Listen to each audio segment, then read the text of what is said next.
Oi, pessoal, bom dia. Conforme prometido, então, né? Estou aqui para responder ao nosso desafio de ontem.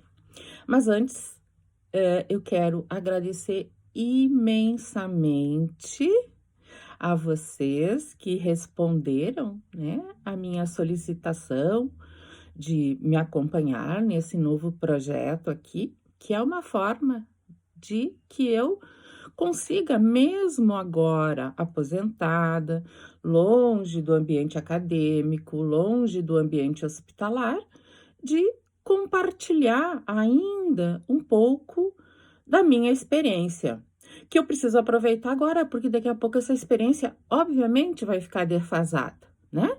E vai ser o tempo de vocês compartilharem as suas novas construções, as suas novas experiências dentro da enfermagem. Mas enquanto ainda a minha experiência vale um pouco, né? Pretendo continuar contribuindo com essa profissão, que, como eu disse ontem para vocês, é a minha paixão. Bom, gente, dito isso, né, feito esse agradecimento, também queria agradecer muito aos elogios que recebi de pessoas de dentro e de fora da enfermagem, muito me honraram. Eu quero agradecer também as respostas, né? Algumas pessoas se encorajaram e responderam nos comentários, trazendo a sua opinião, as suas dúvidas, as suas práticas. Então, isso obviamente que enriquece. Fiquei muito feliz de ter visto ex-alunos, né, repetindo até um discurso que eu levava à sala de aula no momento que essas pessoas eram alunos ainda, né? Então, muito, muito grata por vocês. Espero continuar contribuindo. Bom, dito isso, eu ainda quero fazer mais uma ressalva antes de trazer a minha resposta. Pessoal, como eu falei ontem, essas dicas, esses confetes, eles são baseados nos meus estudos, nas minhas pesquisas e nas minhas práticas, na minha prática profissional, tá? Vocês lembram, né, que a Florence dizia que a enfermagem é ciência e arte. Ciência porque ela deve ser sempre baseada em princípios científicos, e arte porque ela envolve também criatividade. Muito embora essa criatividade não possa ser assim como de um artista plástico que pinta o mundo conforme as cores que ele mais se apraz, né? Essa nossa arte, essa nossa criatividade, ela tem que sim ter um respaldo sempre científico, né? E acho que uma coisa que fazemos muito pouco ainda é testarmos cientificamente a nossa prática. Quantos de vocês que já são formados há algum tempo, né? Às vezes alguns até há mais tempo que eu,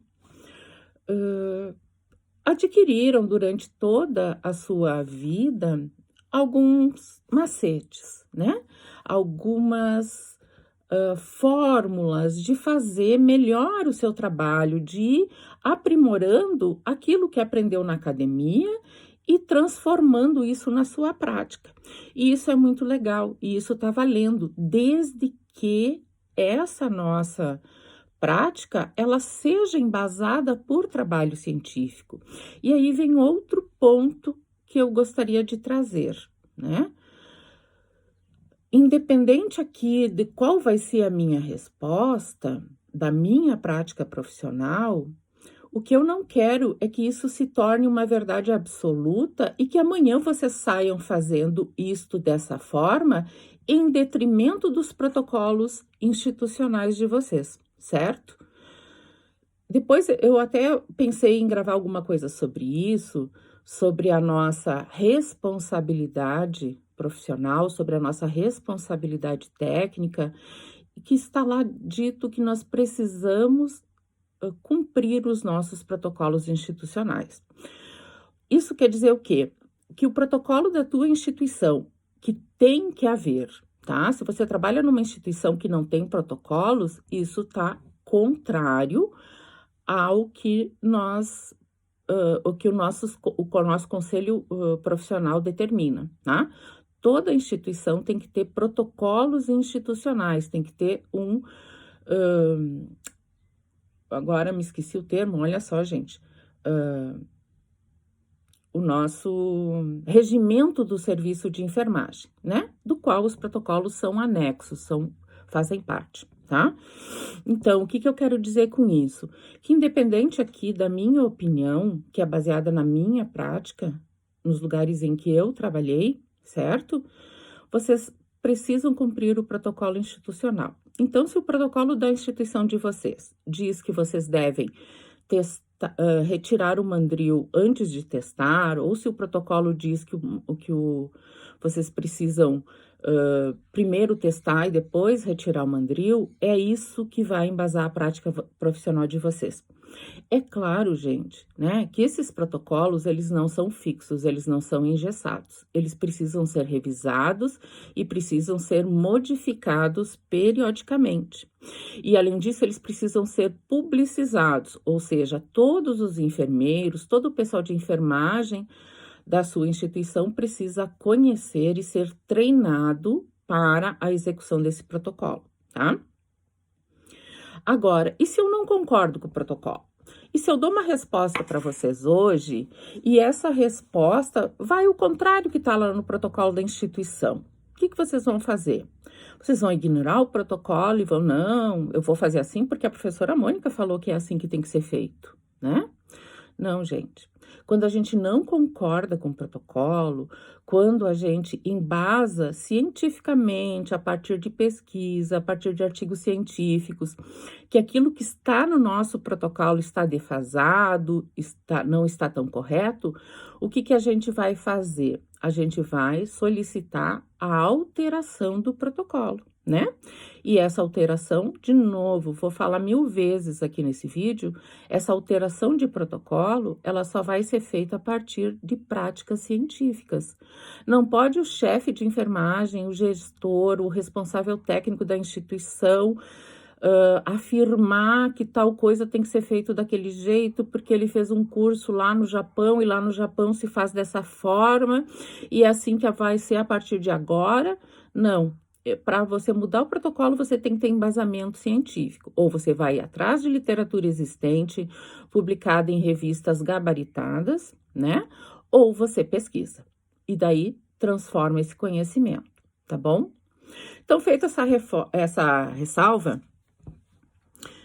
eu vou falar da minha prática, tá? Então, até ontem eu ainda, antes, né, de vir aqui hoje gravar esse vídeo para vocês, eu disse, vou dar uma revisada, né, Mônica, porque você pode estar desatualizada. Mas, infelizmente, não, gente. Quase não achei nada. Como também não achava quase nada escrito enquanto eu estava na ativa dentro da enfermagem. Muito pouco se escreve sobre esse procedimento, tá? Quase nada. Tanto no Brasil quanto fora dele, certo? Também aqui, deixo aqui também para vocês discutirem isso, tá? Pode ser que eu não tenha sido competente na minha busca e vocês podem ter acesso, né, a novos estudos, a novos artigos que eu não consegui alcançar na minha busca ontem, tá? Mas pela busca que eu fiz aqui, encontrei quase nada, gente. Encontrei quase nada escrito sobre isso. A maioria, sim, 99% dos artigos que tem sobre isso é sobre a administração de medicamentos via sonda e não sobre a passagem e a testagem da sonda. Achei algumas bulas, né? Algumas instruções que estão publicadas dos fabricantes das sondas, né? Lá no seu modo de usar, e em alguns, muito poucos, mas em alguns passam lá alguma descrição da técnica de passagem, né? E que também existe de todos os tipos, gente. E mesmo assim, não encontrei, né? Isso não quer dizer que não exista, mas que eu não fui competente, talvez, para encontrar nenhum essas bulas com uma forte comprovação científica, tá? Mas então, vamos lá. O que a gente pode pensar sobre isso, né? A sonda nasoenteral, diferente da sonda nasogástrica, ela é posicionada, é um procedimento privativo do enfermeiro dentro da equipe de enfermagem, tá? Isso é outra coisa que a gente pode discutir depois, né? O que é privativo do enfermeiro e nenhum outro profissional pode fazer, e o que é privativo do enfermeiro dentro da equipe de enfermagem, mas que outros profissionais, como médico, fisioterapeuta, também podem fazer, tá? Bom, voltando aqui para mim não perder minha linha de pensamento, né? Então, o que nós vamos pensar? A sonda nasoenteral, ela é passada, ela é uma sonda flexível, que tem um peso na ponta, né? Exatamente para facilitar a migração, né? Por gravidade, então, e junto com o movimento peristáltico, essa sonda ela vai ser posicionada por nós, num primeiro momento, no estômago do paciente, né? E depois de um certo tempo, ela vai se deslocar, né? E vai lá para a primeira porção do intestino, onde ela vai se posicionar, lá no jejum, né? E é lá que a gente quer que ela fique, né? Para que a gente possa alimentar o paciente e medicar em alguns casos, certo? Bom, normalmente essa migração do estômago para o jejum, ela não acontece imediatamente, tá? Ela vai demorar um certo tempo. E aí também existem várias controvérsias, né? Tem instituições que usam o prazo, que dão um prazo de 6 horas para o posicionamento correto, né?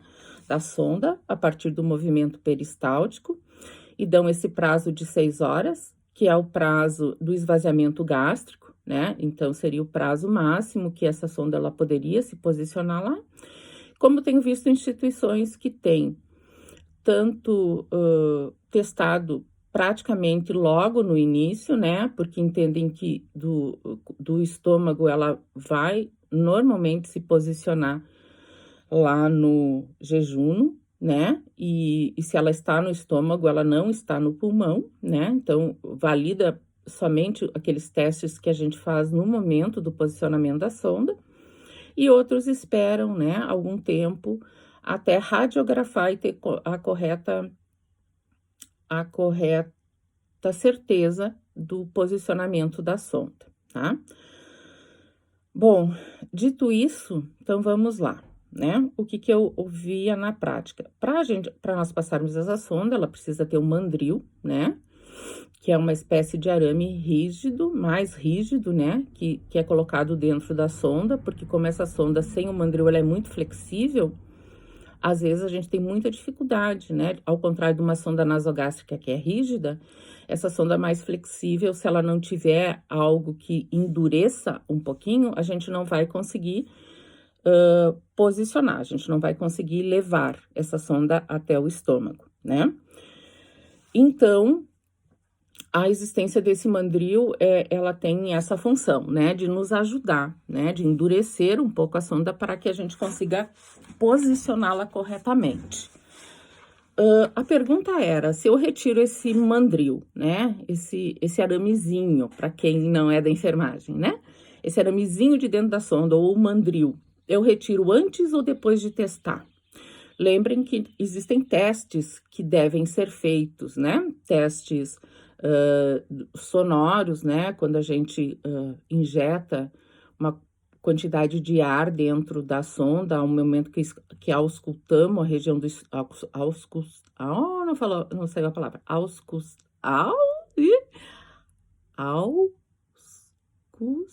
não vai sair a palavra. A gente escuta, não sei o que me deu. A gente escuta lá o posicionamento da nossa sonda, né? Para ver se a gente ouve o barulho da entrada do ar. Existe o teste do refluxo, né? Para ver se está saindo refluxo gástrico pela sonda. E algum que está entrando em desuso, que é a colocação, né, da orifício da sonda dentro de um copo com água para ver se há borbulha, tá? Eu não vou entrar nesses testes agora, mas são os testes que a gente faz, né? E depois, em algumas instituições, a comprovação radiográfica do posicionamento. Então, eu retiro esse mandril antes ou depois dos testes. Gente, assim, ó, na literatura tem as duas formas, tá? Existem protocolos de duas formas, então eu vou colocar para vocês o que eu tenho sentido na minha prática profissional. Se nós deixamos para retirar o mandril após os testes, o que que pode acontecer?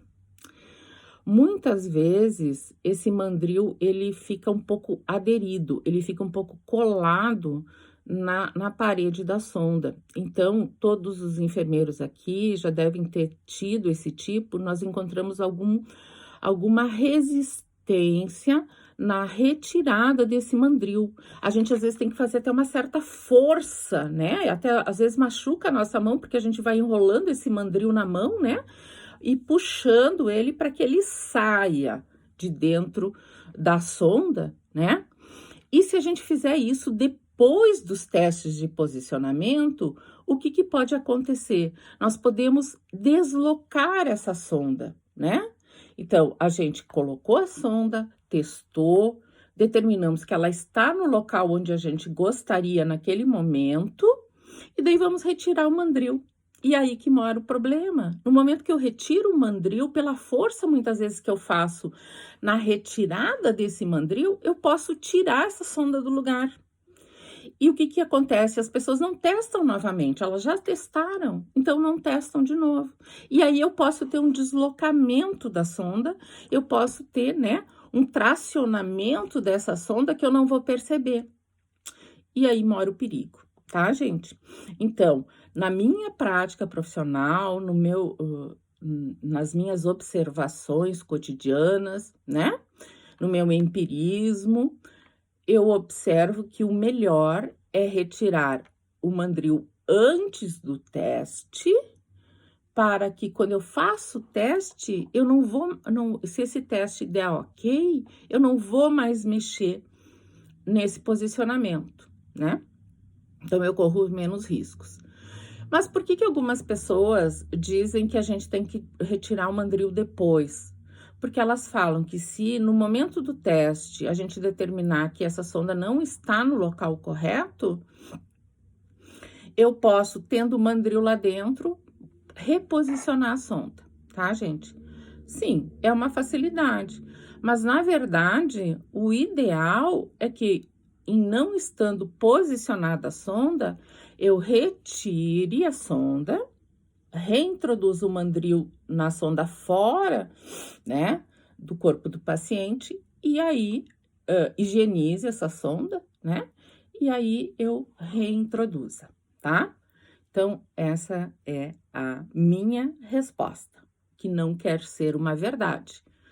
Deixo aqui, né, os nossos comentários para que vocês possam concordar, discordar, hoje tá difícil, trazer outros argumentos, né, para que a gente possa discutir esse ponto e, quem sabe, né, revisar a nossa prática. Eu vou mais um recadinho rápido. O desafio do começo da semana vai ser bem interessante, tá? Se eu conseguir, eu vou colocar um vídeo muito divertido de uma enfermeira na sua prática profissional e eu vou pedir que vocês apontem os erros que irão acontecer durante esse vídeo, tá? Um beijo a todos, bom final de semana, espero ter contribuído um pouco com o dia a dia de vocês. Beijão!